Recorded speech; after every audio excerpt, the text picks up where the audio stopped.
Asante sana studio kutoka Mikocheni jijini Dar es Salaam. Moja kwa moja tunajiunga hapa mkoani Lindi, na hapa nina naibu mkuu wa taasisi ya kuzuia na kupambana na rushwa TAKUKURU mkoa wa Lindi, Bi Emma Mwasoge.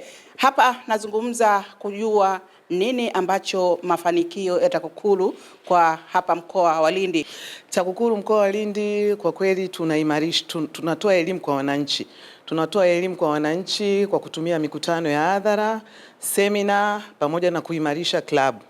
Pia tunaelimisha dijitali. Wananchi wamepata uelewa mkubwa sana, ambapo umepelekea wananchi kuleta malalamiko mengi, hata malalamiko ambayo hayahusiani na makosa ya rushwa. Wanapotuletea malalamiko ambayo hayahusiani na makosa ya rushwa, tunayapokea, tunayachakata, tunayafanyia kazi na kuyapeleka hata idara zingine ili waweze wakapate stahiki zao.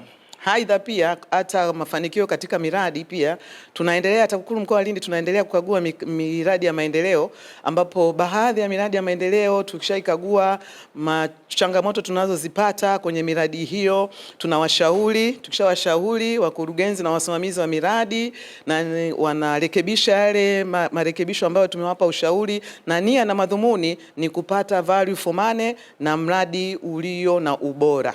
Ndio. Pamoja na mambo hayo ambayo mmekuwa mkiyafanya, je, elimu mnayotoa inaleta faida kwa wananchi hawa? Ndiyo mwandishi wa habari, inaleta faida kwa kuwa wananchi wameona TAKUKURU ndio kimbilio lao. Wanakuja wenyewe, wanatupigia simu, wanatoa malalamiko, hata ushauri, hata yani lolote lile wanaloliona linatendeka katika maeneo yao. Na hiyo yote ni kutokana na slogan yetu, kuzuia rushwa ni jukumu lako na langu, sote tutimize wajibu wetu. Sawa, leo umekutana na waandishi wa habari hapa mkoa wa Lindi. Nini ambacho umekuwa unazungumza na waandishi hawa? Karibu. Okay, kwa leo nilikuwa natoa habari ya utendaji kazi wa ofisi ya mkoa wa TAKUKURU Lindi kwa kipindi cha Oktoba Disemba 2025. Katika kipindi cha Oktoba hadi Disemba 2025, TAKUKURU mkoa wa Lindi ilipata mafanikio mbalimbali katika utekelezaji wa majukumu yake kama ifuatavyo. Bibi Mtiti Mohamed kulipwa na Mamlaka ya Usimamizi wa Wanyamapori Tanzania TAWA kiasi cha shilingi milioni 12,290,020 ambazo ni jumla ya fidia stahili iliyopatikana baada ya uthamini wa eneo lake. Eneo hilo lililopo kitongoji cha Kilwa Kisiwani lilitwaliwa na TAWA kwa ajili ya kujenga jengo la tourism lounge bila kufuata sheria za utoaji wa ardhi. Baada ya TAKUKURU kufuatilia, uthamini wa mali kwa ajili ya fidia ulifanyika upya kwa kuzingatia sheria na kanuni kwa mujibu wa sheria ya ardhi namba 4 na namba 5 ya mwaka 1999. Sheria ya uthamini na usajili wa wathamini namba 7 ya mwaka 2016 na kanuni zake za mwaka 2018, pamoja na sheria ya utoaji wa ardhi namba 47 ya mwaka 1967. Swala lililofanikisha Bibi Mtiti kupata haki yake.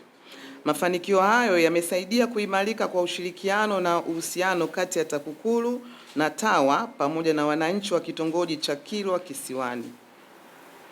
Pia TAKUKURU mkoa wa Lindi ilifanya uchambuzi wa mfumo wa usimamizi wa misitu katika vijiji 15 vilivyopo wilaya ya Ruangwa, na tulifanikiwa.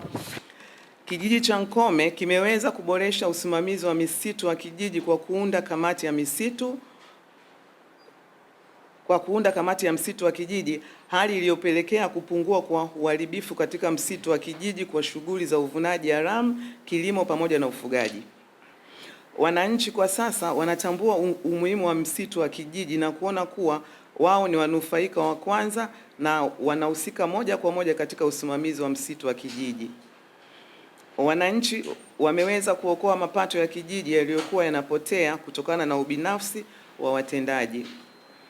Katika uchambuzi huo, changamoto mbalimbali zilibainika, ikiwa ni pamoja na kijiji kutokuwa na kamati ya misitu, udhaifu katika usimamizi wa mapato na matumizi ya kijiji kukosa jalada la kutunzia taarifa za misitu, taarifa za mapato na matumizi yatokanayo na misitu ya kijiji kutoandaliwa na kutokusomwa katika mikutano ya kijiji. Asante sana, nikurejeshe studio Mikocheni jijini Dar es Salaam ili kuendelea na vipindi vingine kutoka mkoani Lindi. Fatuma Maumba wa ITV.